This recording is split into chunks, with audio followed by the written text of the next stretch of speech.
મેં ફરિયાદી જે આપેલી છે એમાંના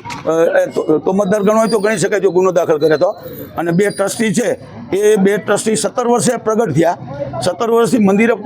મહાદેવનો લોટો ચડાવવા નથી આવ્યા, અને અત્યારે એમ કહે છે બરાબર છે મંદિરની અંદર મેં ક્યારે એમ નથી કીધું મંદિર મારું છે કે પ્રાઇવેટ છે કે હું મંદિરનો ધણી છું, બરાબર છે મેં એવું કીધું છે કે મંદિરમાં 90% ખર્ચ મેં કર્યો છે, બરાબર છે, અને કર્યો છે નજર સામે છે, પણ મારું નામ પણ ક્યાંય નથી લખ્યું. મંદિરની અંદર જેટલી મૂર્તિઓ છે રામ લક્ષ્મણ જાનકી રાધે કૃષ્ણ શિવ પાર્વતી, બરાબર છે, એ બધી મૂર્તિઓ માથે જ્યારે મંદિર બનતું હતું ત્યારે સિમેન્ટ અને લોખંડનો ટોટલ ખર્ચ એની માથે 25,000 રૂપિયા, જ્યારે મંદિર બનતું હતું ત્યાં 300 રૂપિયા વાર હતી, અહીંયા લાખ રૂપિયા વારનો ભાવ છે,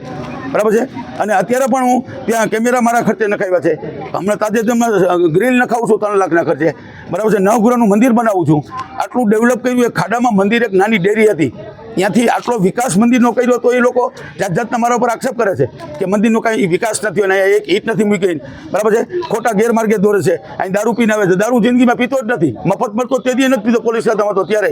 આવા આક્ષેપ કરે, કૂતરો લઈને આવે છે, મેં 5 વર્ષમાં કોઈ કૂતરો જ નથી રાખ્યો, હમણાં 3 મહિનાનું બચ્ચું મારા દીકરાએ લીધું, એ ફાર્મ હાઉસે રાખવા માટે લીધું, પણ ક્યારેક કાંઈ બીમાર હોય ને લાવ્યા હોય અને ચક્કર મારવા મીન નીકળ્યા હોય તો કાંઈ મંદિરમાં થોડો લઈ જાઓ. આવા ખોટા આક્ષેપો કરી અને મને બદનામ કરવા માટે આ મંદિરને વિવાદમાં નાખવા માગે છે, અને અમે સાહેબને એ રજૂઆત કરીએ છીએ. અમારી માગણી એ જ છે અત્યારે કે સાહેબ આમાં તમે તટસ્થ તપાસ કરાવો, મારી વાતે માની લેવાની જરૂર નથી, એની વાતે માની લેવાની જરૂર નથી, તમે તટસ્થ તપાસ કરાવો અને આનો યોગ્ય નિર્ણય થાય એવું તમે કરો.